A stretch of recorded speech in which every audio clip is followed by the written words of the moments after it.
Thyself is dedicated to the exploration of the most rewarding task an individual can ever embark on, the journey to find oneself. Our intention is to investigate the universal principles that have equipped our species to seek the treasure of all treasures, self-knowledge. With your hosts, Daniel and Eduardo, this is the Know Thyself podcast.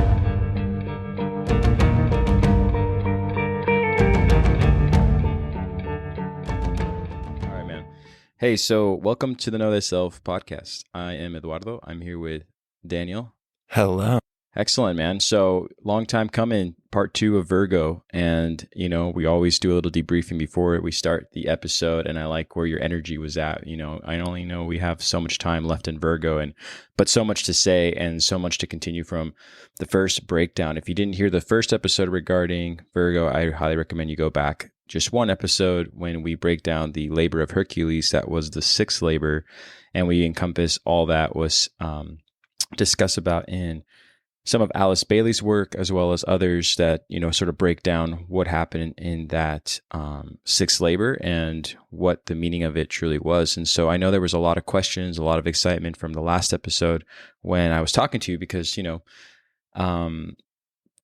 it came so easy as far as the labor goes, but left with so many questions. And that's how I still feel, And so I think, you are I save all my questions. I have them all put together. I refrain from talking to anybody else about this so I can save it just for you, my friend. So we got this, the basics that we've already covered. And, one of the things I want to start off with is the 6th house, if that's okay with you.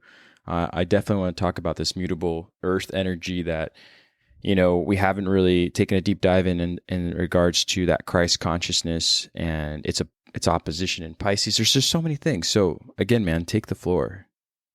Yeah, man. And it's a very interesting, unfoldment of even how these episodes have kind of come out and even the delays that we had. And when I think about Virgo, I connect to a modern teacher that I speak of very often with the Mind and Magic YouTube channel.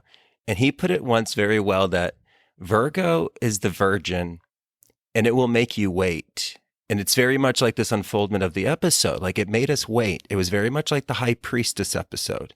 There was these... Does that make sense? There's it's not obstacles. It's just like surrendering and you have to let it come. And it's such a different connection with the sacred feminine than we felt with the High Priestess, because the High Priestess was more intuitive. It was more of this water kind of base. Well, this is where we're going to see the female in form through mutable earth. And the female's going to come and the mother and the virgin is going to come. And it's really going to declare for our purity. And we're going to talk about the purification that kind of comes in Virgo, the filtering out, the getting down to business.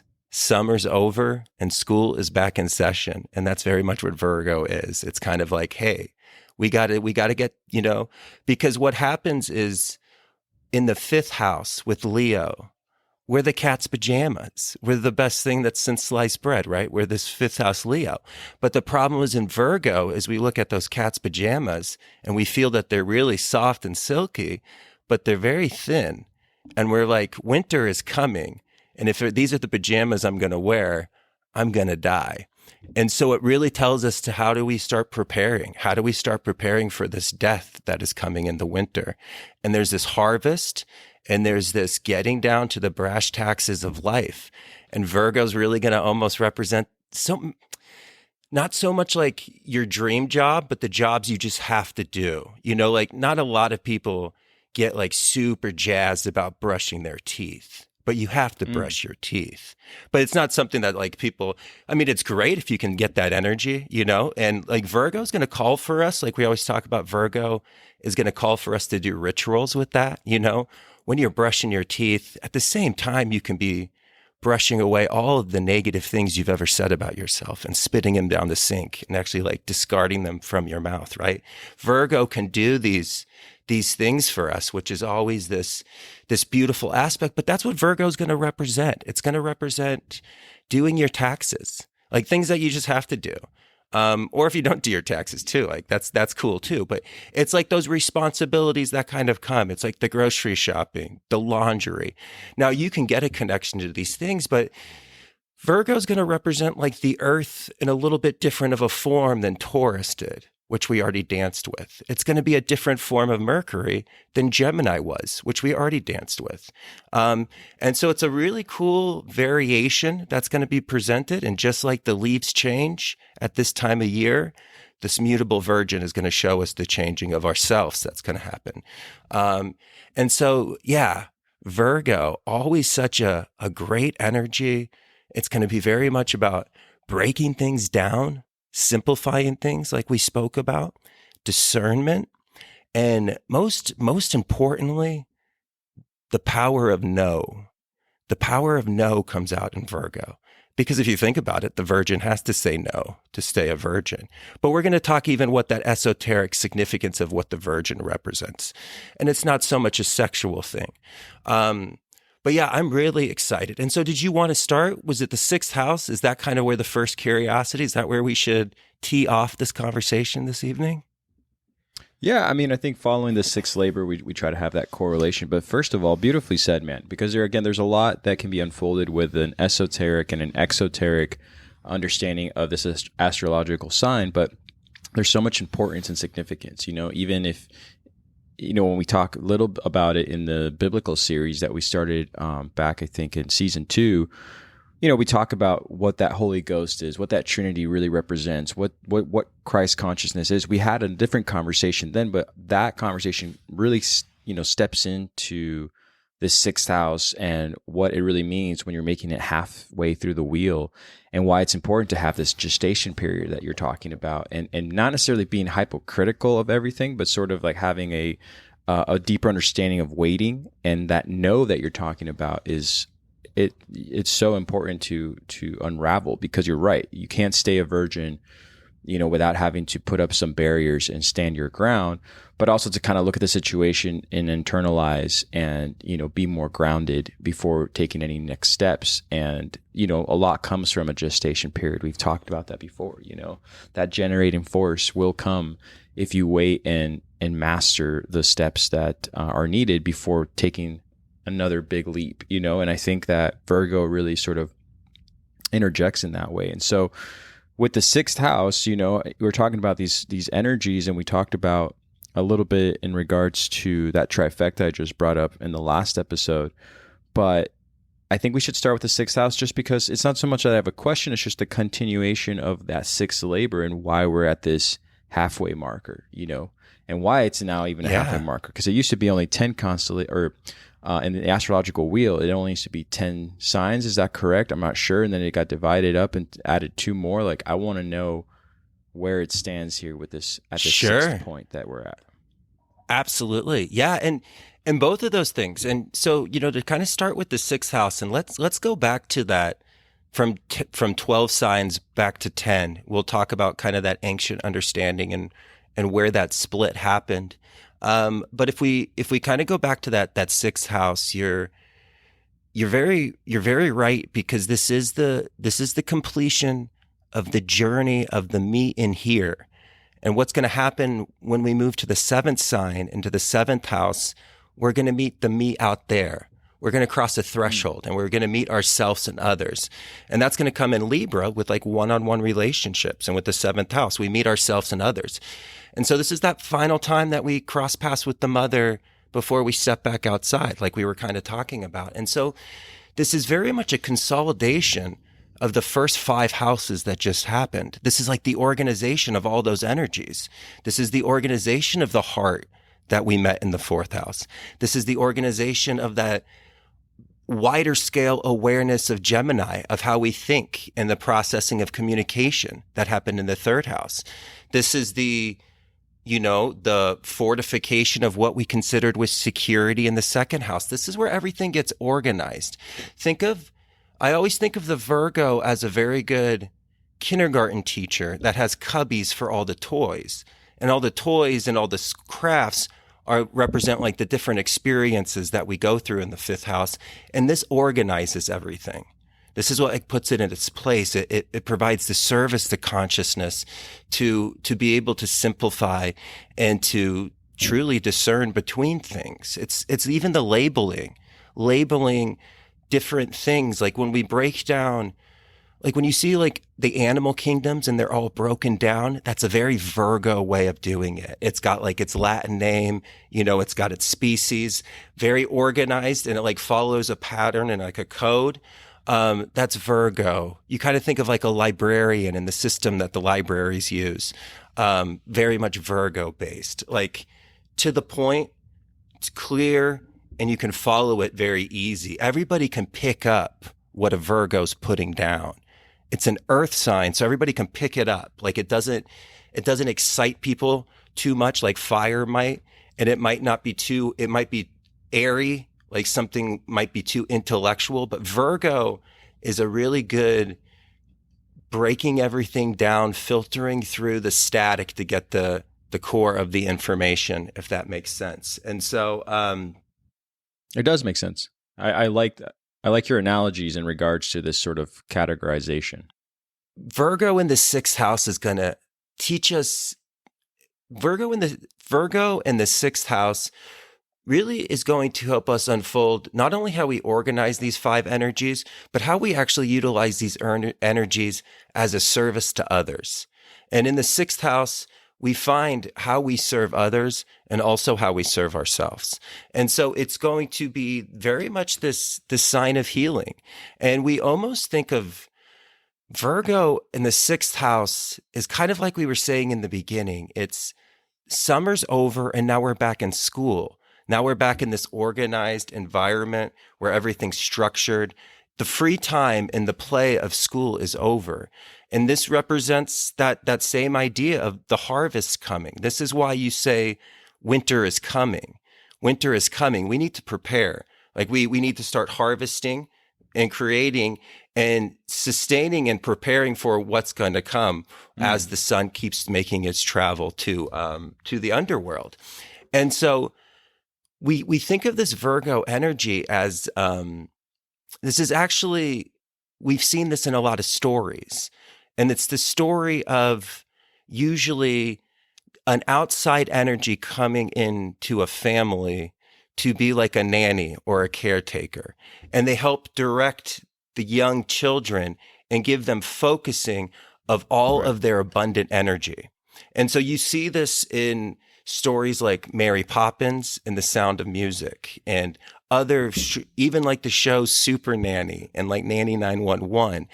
This is kind of a story of Virgo, but if we really look at the classical stories like Mary Poppins and The Sound of Music, that's actually representing an astrological story that the children represent Leo. They represent that pure creative fire energy. And the nanny always coming in the virgin. She never has children of her own, right? Because a Virgo can't have children. Virgins can't have children of their own. It's not saying Virgos can't, but it's just saying that the virgin wouldn't in this state. And she always comes in, or he can come in, and it could be played by both roles, but they provide a housing unit for these children to direct these energies. They teach them the arts. They teach them music. This is why they're always musicals, right? Because it's always this kind of expression that kind of comes. But that's what this story is telling. It's the organization of this pure Leo childlike energy that we have in ourselves and how we have to direct it. We have to find housing units for it. We have to actually find containers for this universal energy to find truly like embodiment in. And we learn this. And this is again why it's an earth sign. So it still has very much to do with music in the arts. But Virgo is going to ask us to learn the skill. Well, Taurus is just going to be more of like explaining, like, let me just finger paint to finger paint. Like it doesn't need to so much have a form. Taurus is going to learn almost like the analytics behind it. It's going to almost focus in on the information so it can learn the fine details of shading and aspects like this. It's very precise in how it works. But this is what that story is really kind of telling. It's this expression of actually this Leo energy finding a housing unit and a guidance through the Virgo and the purity that Virgo brings. And it always is the children through this always grow and develop, because we all have to do this. We all go from this 5th stage of Leo to the 6th stage of Virgo. And we really have to understand how we utilize and direct and discern this energy that's this creative force within us. And how do we discern it for the growth and the unfoldment of our soul?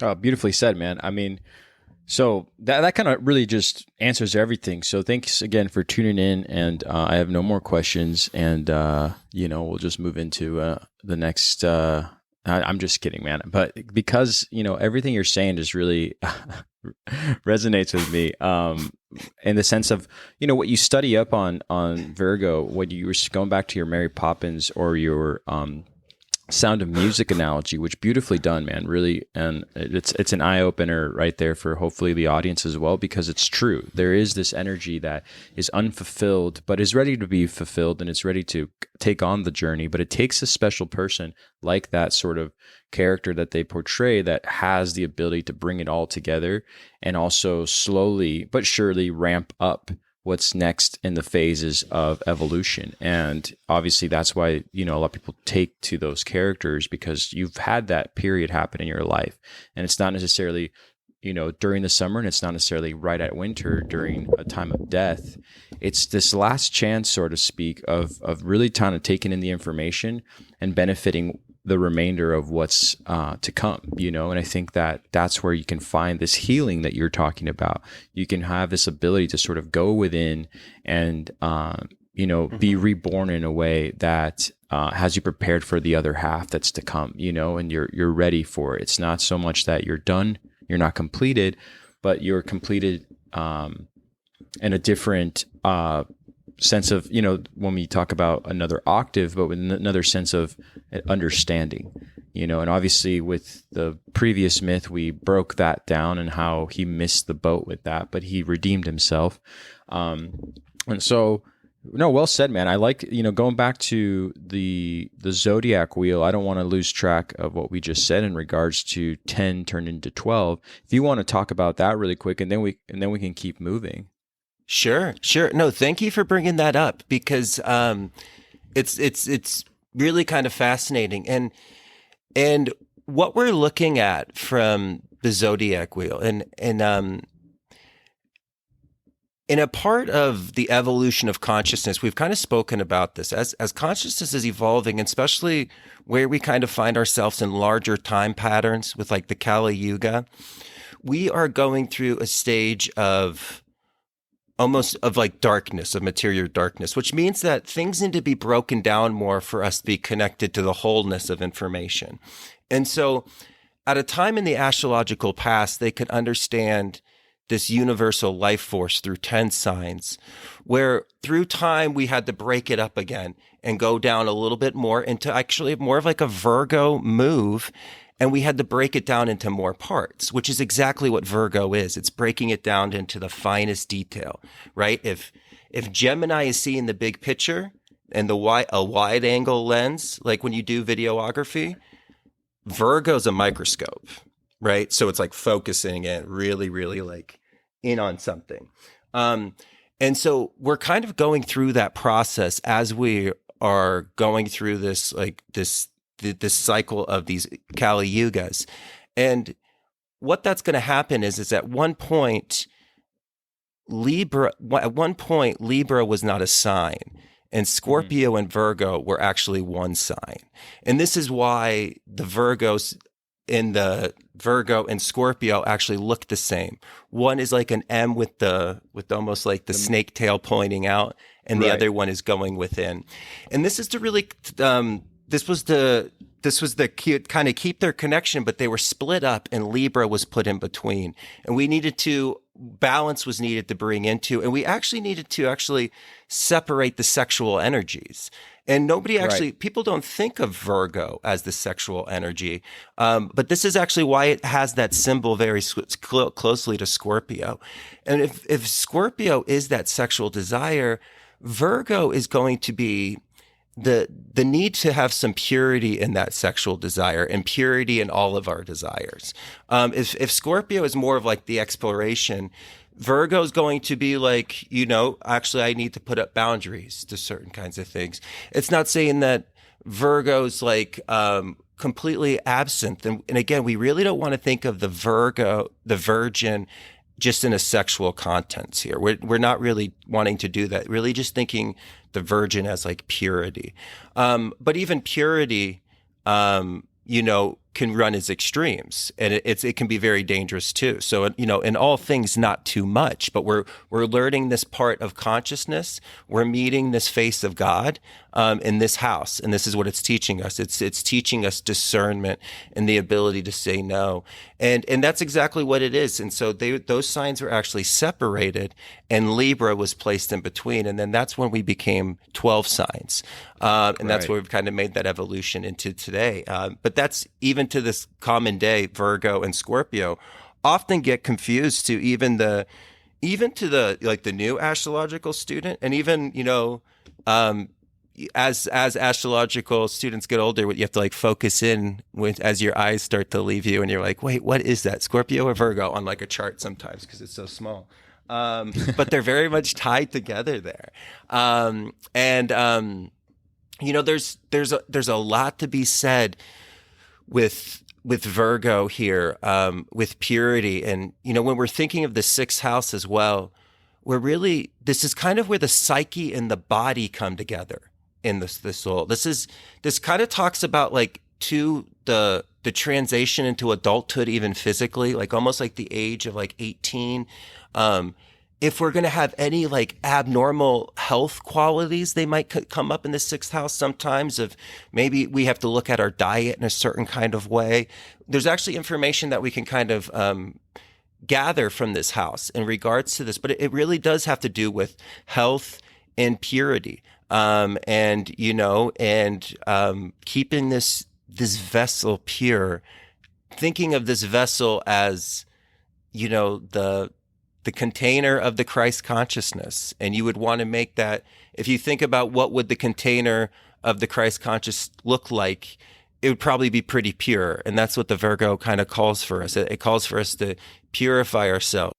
So everything you're saying, again, man, is it's not only on point, but you're relating it back to something you said at the very beginning of this episode, is that, as we are trying to have this conversation and attempt to put out the episode of Virgo, we've had a lot of time to sit with this and be a little more careful and more selective of what we want to say. And everything you're saying is exactly how I would want to understand this, not necessarily complex sign, but a sign that deserves not just necessarily only a lot of respect, but a timely amount of respect and like patience for it. And I thought that was so interesting if we move into now this gestation period that we talk about. But there's also this sort of ruler that we haven't talked about with regards to Mercury. We talked a little bit about it before, but if you want to move into that, because, we've talked about Mercury and how it rules the mind. But how it's incorporated within Virgo is still something we haven't really opened up too much. So if that's something we want to take on next, I'm happy to keep this conversation going within the astrological wheel. But I'm happy to also move into this relationship with Mercury. Yeah, absolutely, and that's what's so interesting as we go through the wheel, and as you start to meet elements with a different quality to them.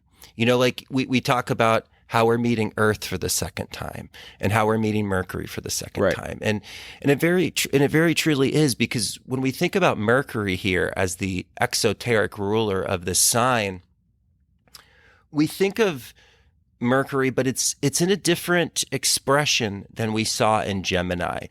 Gemini, we kind of spoke about it as like that hyper alertedness and like paying attention to everything. And Gemini knows a little bit about everything, right? Where Virgo is going to be more of that mind energy of like specializing in a subject and knowing one subject to the deepest detail. Gemini would be like almost like when you're doing your videography projects. Gemini would be like when you have the lens on and you're recording your projects. Virgo is the time you spend editing the projects, and you're going through and you're cutting the seconds, the frames, precise details, right? It's a really good way when we kind of think about media and the transfer of media, start to think about the signs of like how Mercury works and the variations that come through that. It really will kind of give us a good context of how these different thought energies work. If Gemini was I think, Virgo is I analyze. It's all about analyzation. It's breaking things down. Virgo energy is people that are Virgo, have Virgo qualities a lot of times could be very organized, very punctual. Virgos would be individuals that you would want to be like your accountant. Virgo could be a very good assistant to somebody who's like has a very busy lifestyle with like multiple different things, and they can't keep it, but they'll always say like my assistant is my savior. They usually have almost what you would say Virgo qualities about them. They're very organized, they're precise, and they're punctual. You almost think of like that English teacher that was very good at proofreading, and really looked at the breaking down. And like when she was grading your papers, like really went through it with, I don't know about your papers, but my papers had a lot of different colored inks on them saying like, this isn't right, this is it. Like, somebody that's like really into like a focus of language and grammar could be something that we would see with this Virgo kind of energy. And so this Virgo is, like we were saying, is like the microscope. It's the ability to focus in. It's the ability to really concentrate and direct the attention into a direct area of exploration, if that makes sense. Everything you're saying in regards to Mercury, I guess I never really considered, in the sense that it's not just one energy that's, working its way through every sign the same way, but, incorporating its energy in the way it should and how it will and how it's supposed to. You know what I mean? Yeah. Man, there's nothing new under the sun. And I think that's what is so fascinating when you start to really unfold astrology, especially esoteric astrology, all of these qualities and aspects of consciousness that we hadn't aware of, but we just couldn't put our fingers on, of even those difference between our thinking process, between that Gemini style and this Virgo style. We just think of it as thinking, but what the zodiac does is it gives you an ability to separate, organize, and classify these energies, just like Virgo is asking us to do here. We see just how important this process is and how important it is for our survival, and how important it is for, most importantly, our spiritual growth that is so deeply dedicated to the Virgo and the Virgin and the purity of the self. We really do approach this idea with Virgo. If Leo is this ongoing energy, Virgo is kind of the energy kind of turning off. And we spoke about it earlier, but with, Virgo with the power to say no, and how we have to say no. We have to say no to so many different things in life, and how important and spiritually powerful that word is, no, because it establishes who controls this Leo energy that's within us. Do we actually direct this flow in a spiritual, encouraging way? That's what Virgo is going to ask us, and it's going to ask ourselves to keep coming back and healing ourselves until we have a comfort, till we're we can approach that relationship with that energy in a comfortable, supportive way, to be able to be this housing unit of this Christ consciousness that burns in each and every one of us.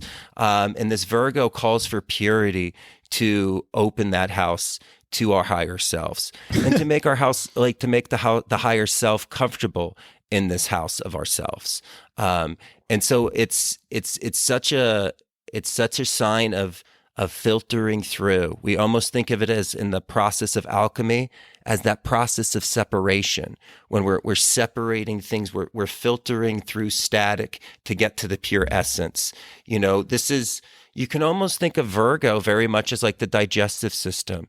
It's separating nutrition, what's nutritious for us, what's actually, nurturing our self-development and our self-unfoldment, and what is just waste. And it pushes the waste out of the system. Virgo truly, represents like the colon and the intestines. So very much this process that's happening in the body of this filtration is exactly what Virgo's asking here. And a lot of times, purity isn't the easiest thing. No, it's a tough job. Again, that's what Virgo, it pulls us down to the seriousness. It pulls us down to this reality.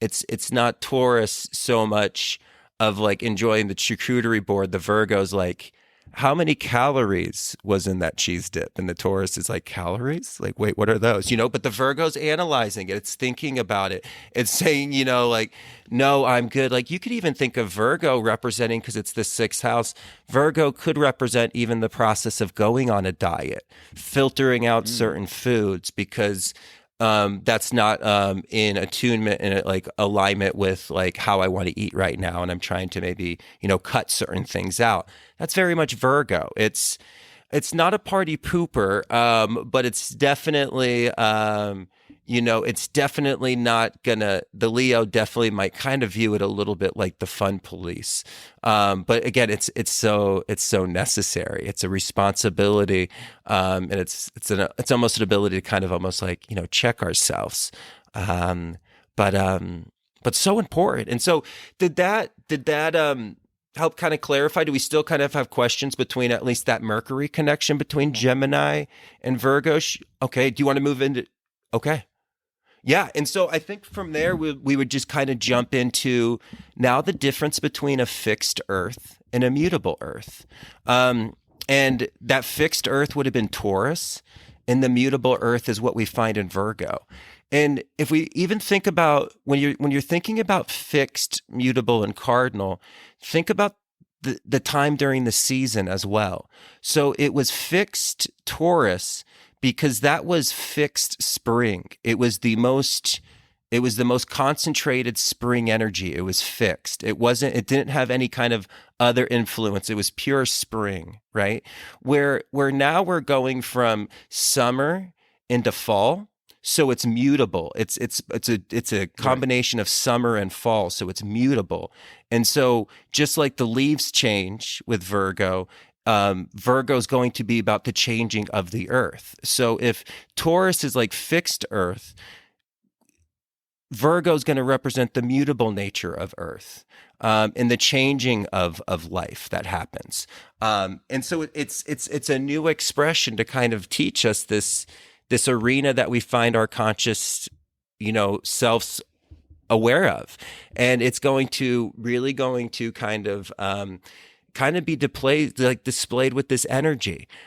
We think about mutable being more adaptable than Taurus. Virgo is going to think clearer, faster than Taurus.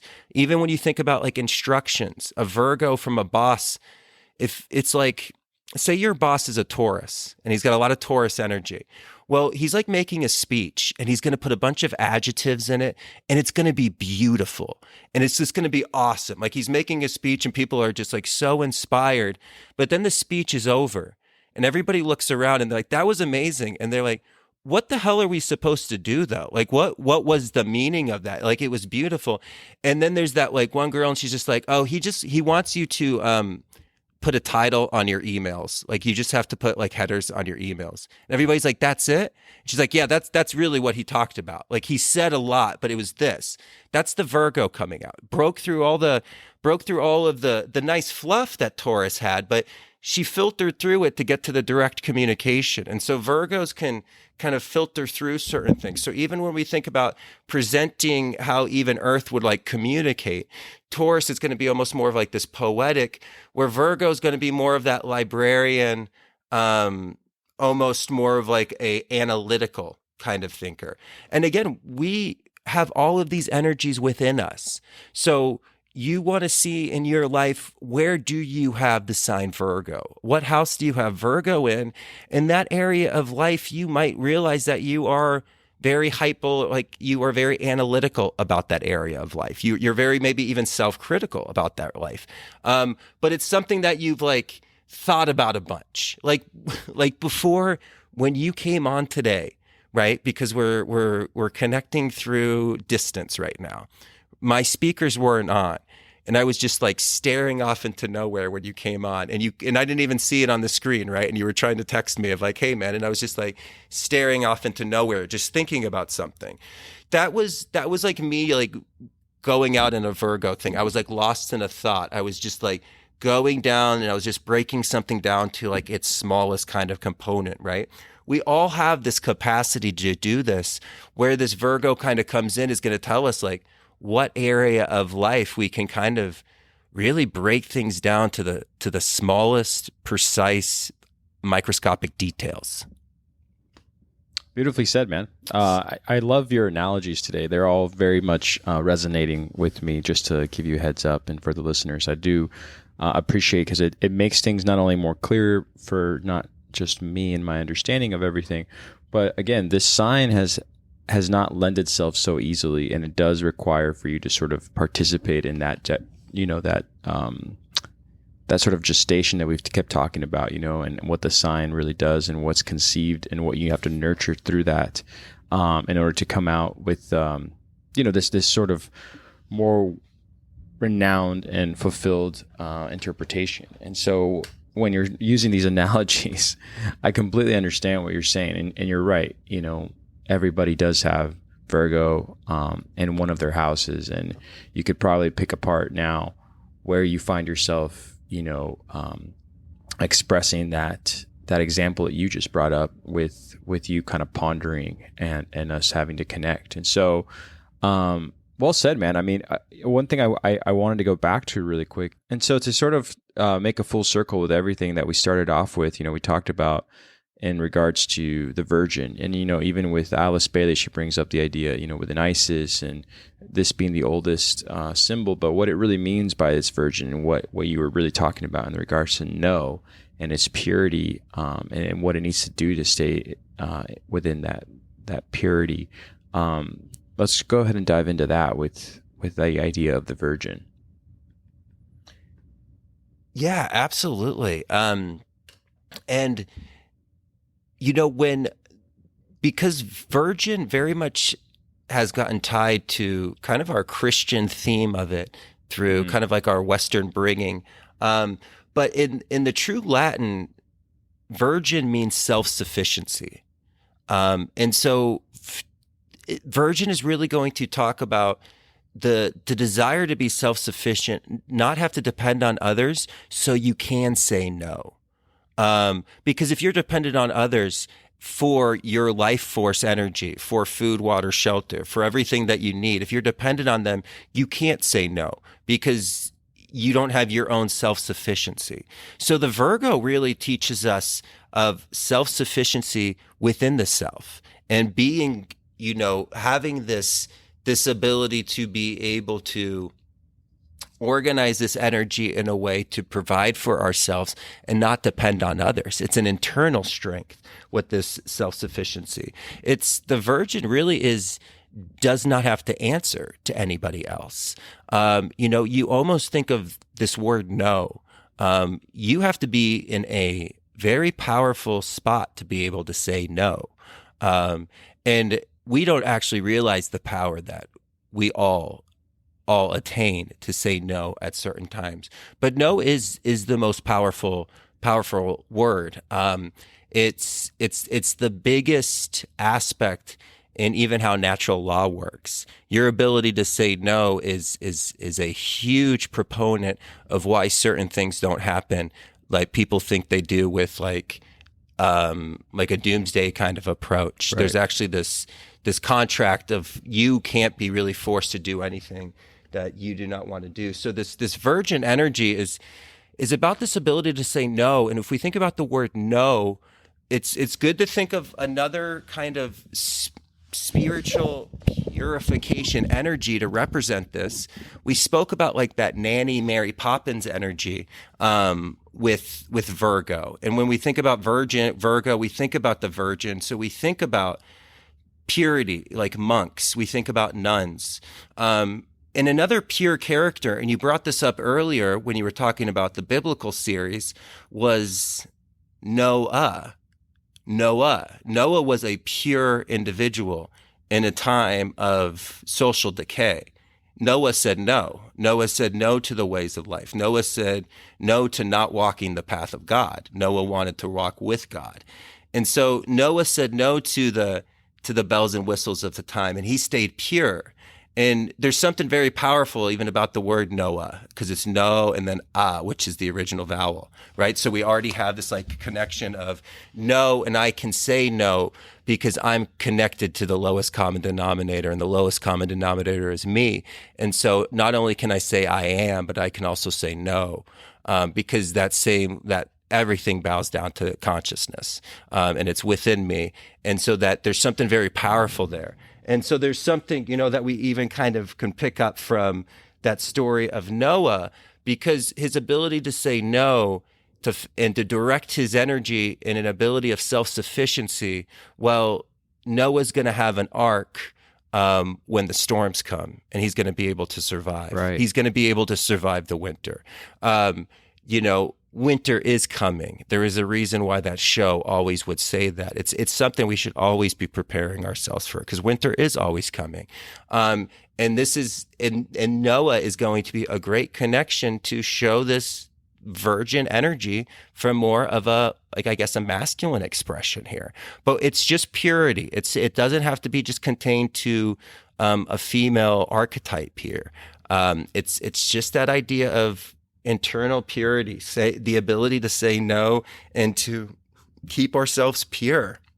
And that's what Virgo is really going to be, kind of calling for us to kind of do. Like even thinking like 12-step programs very much are like a Virgo construction, and any kind of real like rehabs and things that are going to call for people to cut things out of their life is very much like a Virgo process. Shaving everything down. It's almost like the polishing of marble, you can almost think of with Virgo, getting it down to its base pure essence, if that makes sense. It does make sense. Yeah, I mean, again, I know that we're coming out of Virgo right now, but everything in the last month that we've been talking about with regards to Virgo, and again, man, I love your analogies in this episode, are all making not just only sense, but sort of giving you a direction as to where to go next. It's not just a gestation period that leaves you sort of in the dark.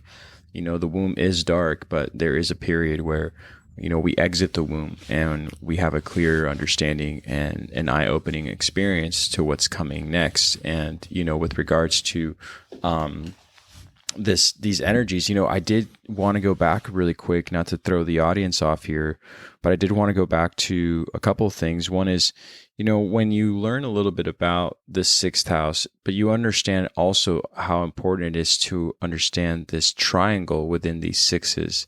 We talked a little bit about it in the first episode. Did you want to touch on that, in regards to this idea of the Holy Spirit and, the Christ consciousness and what it means to be holy, like having that whole setup between the Father, the Son, and the Holy Spirit. You know what I mean? I don't know if you've done much reading on that, with the idea of the celestial virgin and all of that. Mm-hmm. Did you want to get into that? Yeah, absolutely, man. And we're really looking. Virgo is, because what are the things that we're looking at Virgo very much is like that harvest and the separation of the wheat from the chaff, and how important that is. And when we're thinking about this, the womb of the Christ consciousness that this Virgo represents, it really ties into the esoteric sign of Virgo, which is going to be the moon. And the moon is the esoteric sign, but it veils Vulcan, which is actually like the true esoteric ruler.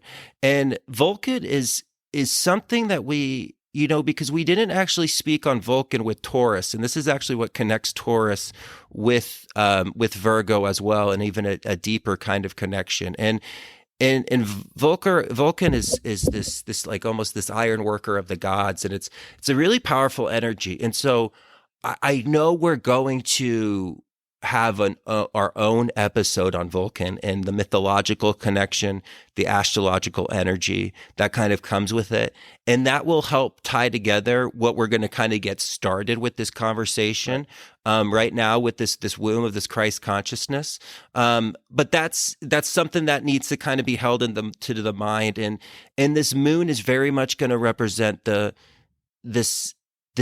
womb of this Christ consciousness, and this container that's within, and this movement to the idea that God and creation are one, and they're happening within me, and realizing that we are the carriers of Christ consciousness, and it's happening within us, and it's and that wholeness that's within us is already complete, and we need to heal how we shine that wholeness. The wholeness is not what needs healing.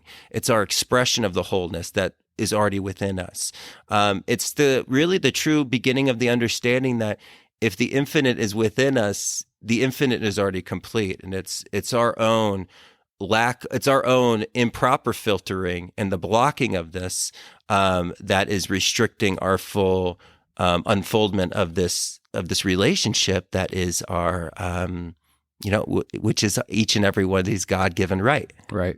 Well said, man. Well said. Yeah, I didn't want to jump too far ahead there. No, but it's a great conversation, and too, this is the beginning. This is the opposite of the astrological age of Pisces. Right.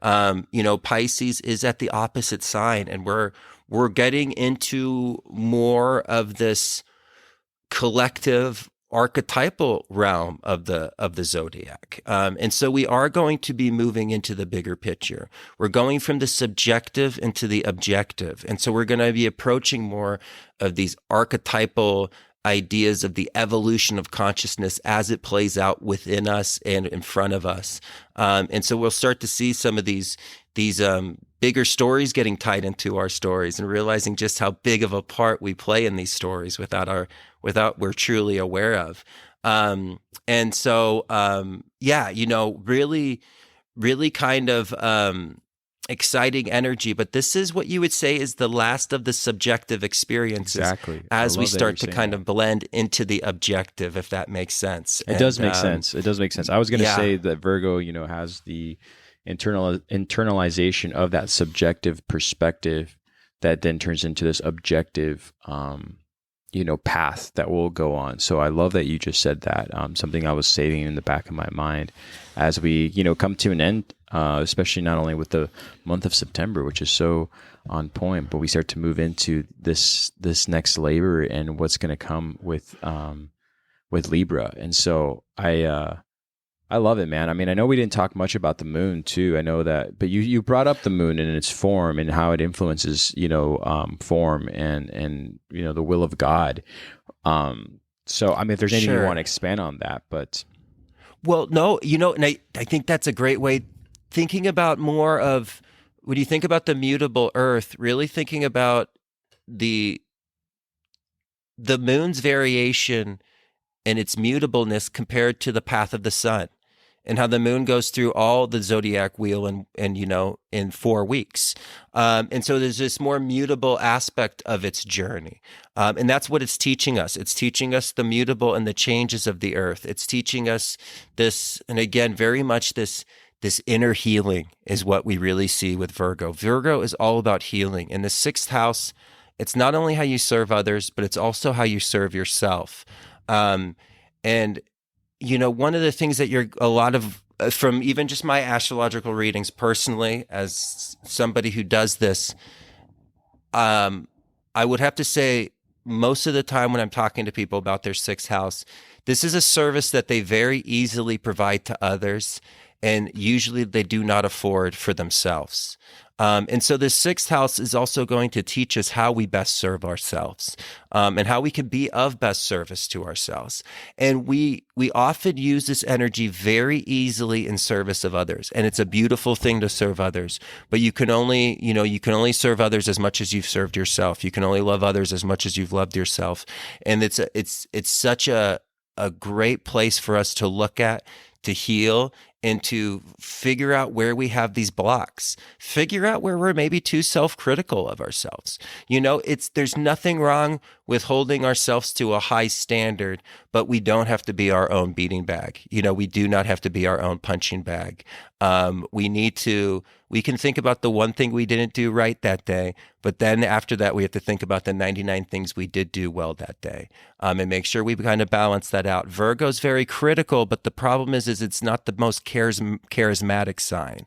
And so when it comes out, it's always very truthful, but it doesn't come out in a way that is always the best package for the information to be accepted, because people kind of can think of Virgos maybe almost as like somebody's nagging you. But when you even if somebody's nagging you and you're kind of annoyed by it, when you reflect on it, a lot of the times there's some truth to the nagging. There could be something about it. Like you might have not liked how it's presented. And so with this Virgo energy, with the healing of ourselves, be sure to make sure to love yourself and to be gentle with yourself through this process. And, learn that, part of this Virgo that we're reconnecting, we kind of reconnected with the father, and we're almost reconnecting with the mother here to tell us always that, it is simple in the idea that you can always do better today than what you did yesterday. And we're not tied down to anything. There's always these new mutable experiences that we can approach, and we could always change, and we can always choose to unfold and be that housing unit for that Christ consciousness to find form and find expression through us. Because that's our birthright, and that's what we should be doing. Amen. And that's what we're going to be doing. Amen. Right? One thing I want to compliment you on, man, truly, is that these lessons, we never intend to just give our perspective to, only better our points of view on a subject, but to better the understanding of how to treat ourselves as people and how we see others and how to treat them after we are able to sort of take care of ourselves. And so a lot of the things you've said today are so perfect for what this energy is meant to do, and helping others, and also being selfless with this information. And I think you've done a beautiful job today, man, because I had so many questions that were a little more complex than needed to be. And now that I've talked to you, you've unfolded this for me, and hopefully for even the listeners, to take those reminders that you just spoke about, rather than just understanding this information for what it is and then applying it thereafter. You're applying it as you're explaining it, if that makes any sense. As you're explaining your point of view, or your perspective, rather, you have also given comfort to what it means to sort of take care of yourself as you're taking care of others. And so I think you played this very well, my friend. But that's just something I'm witnessing as a listener over on this end. So always a treat, man. Hey, my man. Well, thank you always for the beautiful words. And you know how happy I am seeing your face this afternoon. It is just making my day. And so it is always the greatest honor in this world. It's the greatest honor in the world to be on this journey with you and each and every one of the listeners. And again, big thank you to all of the support. Big thank you to Karina with helping us finish out the website, Eduardo, and I personally want to say thank you for the extra work you put in. I don't know what you're talking and about, man. It was so exciting, and I'm super excited about all of the opportunities that are kind of coming up there. And I actually have a video that I'm going to be uploading today. And I will also be on the move pretty soon, and my internet's going to get better. And so if you were like, I want to get bombarded with videos on alchemy by Daniel, then it's your lucky day, because they're a coming. We're going to be doing quite a bit of alchemy videos. I really actually, I knew that with the new website, I was going to kind of call on the alchemical process. I wanted to call myself and put myself through it, knowing that the first thing we were going to kind of focus on content was really going deeper into alchemy. In this last month and a half, this new location in the Smoky Mountains, I was able to very much disconnect and go into nature and start this process. And you always, it's always a very interesting experience starting a rodeo. And quite in the rodeo is where I find myself, but I'm very excited about having firsthand connection to this energy again, to be able to find as a mode of sharing it. And I hope that anything that I kind of go through this process and share, if it's helpful for anybody on their journey, well, then it was all worth it. And so I'm very excited about this new venture, and looking forward to just continuing this process with you, man. I just am so ecstatic that you want to be my friend. Aw. Well, yeah, man. I mean, look, why we started this, and I'll say this, throughout as long as we do this, is, the things that we lack in our life and the things that we find ourselves not being able to understand at times, and sometimes met with a lot of pain and sorrow from not having a clear understanding. These tough lessons that come through our conversations of breaking down what was left before us ease that blow and clear the path. And I think that when I have these conversations only with you, it not only, again, it's not about breaking down something and saying, oh, I figured it out now. It's more about having a companion in a complex journey that sort of gives you reassurance of, hey, this is what's left for the not only for the journey that you're on, but this is what might be interpreted one way and might be interpreted another down the road. And so as I do this with you, we're still unfolding ourselves and still trying to figure out, what could have been done better, and trying to, again, to let go of being so hard on ourselves. And so having these conversations with you, bring that ease, whatever the things that you feel that make you feel uneasy or make you feel, blocked to a source that normally flows maybe effortlessly through you, through whether it's your occupation or with your loved ones. It's part of the process, it's part of the journey.